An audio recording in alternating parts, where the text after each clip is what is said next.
Yes, Awesome. and I had another question. This not really related, but I'm not sure if you heard about the two racial incidents happening at Ohio University right now, kind of going viral. And so I've been reporting a lot on it or trying to get in contact with universities, stuff like that.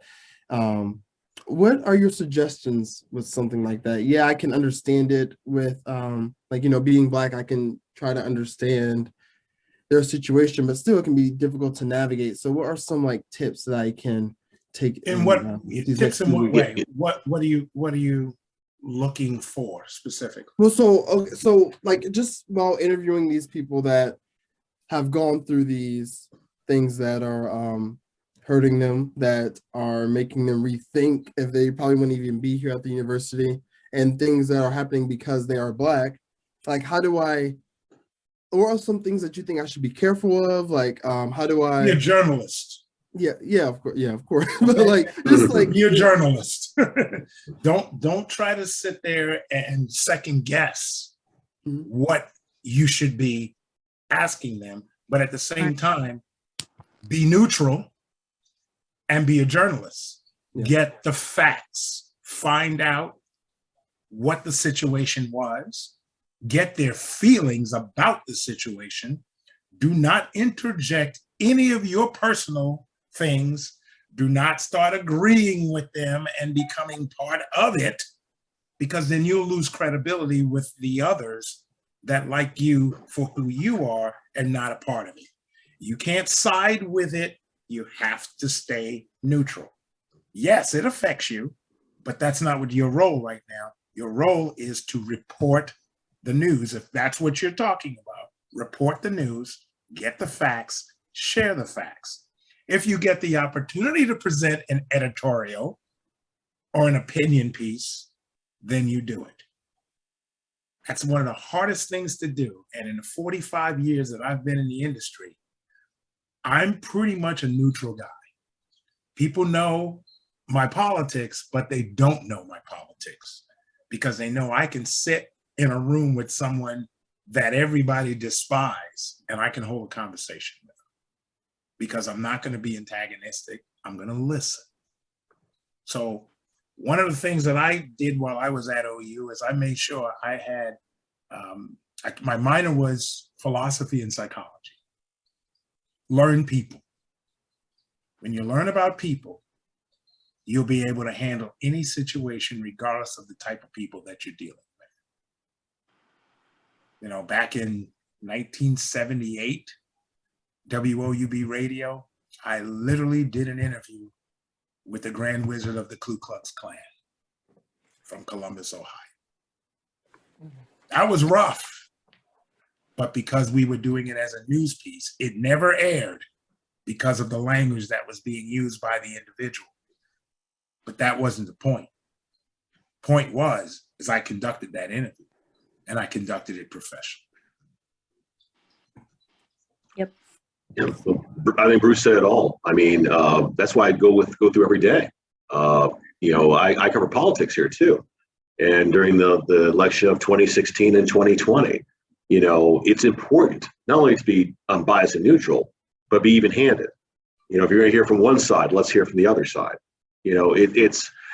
I guess I've become so neutral that yes, things affect you. Yes, because you are a Black man, it affects you hearing about this. But you have to remember that, your viewers are watching you for your information, because you are an authority, that you are unbiased, that you can present the facts and you can be even-handed. The whole idea is they want your audience they know you're Black. I mean, that's obvious. But from what you say and the way you present the information, it should come across as just a journalist, as a person asking the questions, getting the answers. I think the one advantage you do have, though, is because you are a Black person. Maybe you know what questions to ask that perhaps other journalists who don't look like you wouldn't ask. So or afraid to ask. or afraid. I mean, you have an advantage. You can ask those questions. We do a series here on Channel 4. It's called WTAE Listens. And we started this after the pandemic and the racial awakening and the protests of 2020. And the whole premise of the program is, it's not even a program, it's a story we do once a week, talking to one or a group of African Americans in some area, some field, some of them, and most of them are not famous, and most of them don't have a platform to speak out. And we just say, look, talk to us. Tell us what you're going through. Tell us what you're experiencing. Tell us what angers you, what moves you, what inspires you. And I think by doing that series, we brought a lot of voices to television, you know, and me, myself, as a Black man, I'm able to ask questions that perhaps other journalists, as you said, Bruce, wouldn't ask or be afraid to ask. And I'm getting answers that you don't normally see on local television. If you get a chance, it's on our website, WTAE.com. It's under Project Community, but it's called WTAE Listens. And it's been a real joy for me to do, because we get to share these thoughts and these ideas that aren't discussed in the general realm of things. Because we don't even have sound like soundbite track, soundbite. It's literally soundbite.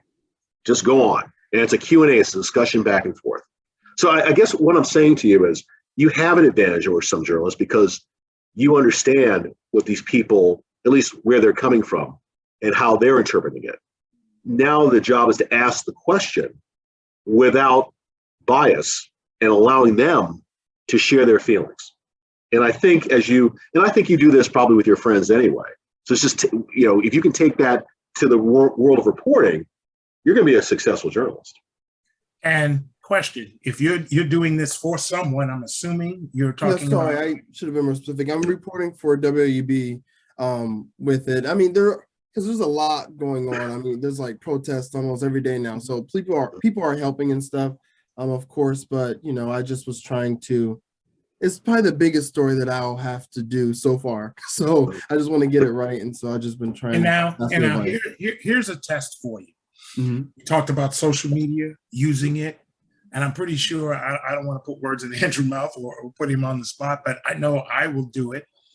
You can create a different type of story that's not being used for WOUB and put it on a private YouTube page. So you can do a documentary style interview, create it as a means for you to get feedback from people like Andrew and myself to see if this is a good documentary. Because in the world of news, we do long format as well. So here's a long format that's more than just a 3-minute piece that's being used in a story and then it's move on to the next. You have the wherewithal to create a long form documentary style type interview where it can be a segment that you can go as long as you want, asking the questions. And this now shows you as a journalist doing something in-depth, sensitive, controversial potentially, but now you can do it in a different forum and you can document that. Because at some point, someone's going to say, well, what have you done? What did you do? How did you handle conflict resolution? That's always one of the questions in an interview these days, where it used to be anyway.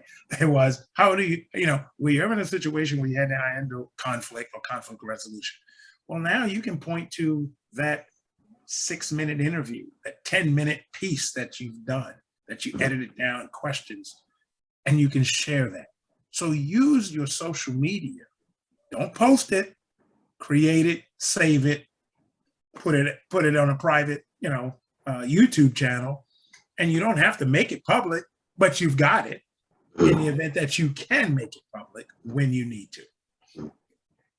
Now, I realize this is a difficult time on campus. I mean, I've heard just brief amounts of what's going on, and it's difficult and it's scary, and it's not the kind of thing you went to college to experience, but it is an experience, and it will not be the last time you've had to deal with this. We dealt with this all throughout this country in 2024 following the death of George Floyd. And it really forced us to obviously look at ourselves and look at our society, but it also forced us to really reinforce the idea of being a journalist and what it really means. And it's not glamorous. It's not, being on TV. It's about telling a story, a difficult story, and allowing people to form their own judgments and telling it fairly. So don't be afraid of this. Don't worry. Just go out there and tell the truth as people are telling you their truth. And I think you'll be just fine. And those are the sort of things that when you apply for that first job, you have these kind of stories you can share with employers. Say, look, I've done hard news. This is hard news. That's our biggest thing. I mean, kids coming out of college, how much hard news have they done? This is hard news. And this is something that you can be really proud of if you do it the right way and you do it in the way that it comes across as professional, unbiased, and hopefully enlightening to the audience. Because that's who you're serving. It's about the audience. It's not about you. It's not about me. Yeah. When I'm on television, the last thing I'm thinking about is, okay, people want to know what I think. No, nobody cares what I think. It's what do I know? What have I learned? What can I share? Yeah, thank you. And it's very interesting. Usually I feel like I would be affected by them, like, oh, go to this protest, go to this protest. A lot of time to think. Like I've been so distracted. I've been ready to go out there, get the next interview. I kind of just I'm too busy. I want to tell the story right. And so I kind of find myself I'm not really thinking too much about how it may be affecting me. And so I'm not saying that's a good or bad thing, but it's easier when to you get sit down and have time to to reflect, you'll come up. Exactly. Right. Yeah. It'll hit you at some point. I mean, I know it hit me. I mean, to watch protests happening in the streets that I knew, living here, places I'd been to, and to see what was happening. Or I had friends who worked in Minneapolis who dealt with this on a much larger scale every single night. So at some point it'll hit you. But if you're focused on your work and it's not hitting you right now, don't worry about it. That means you are focused on your work and you're focused on doing the job that you are being asked to do.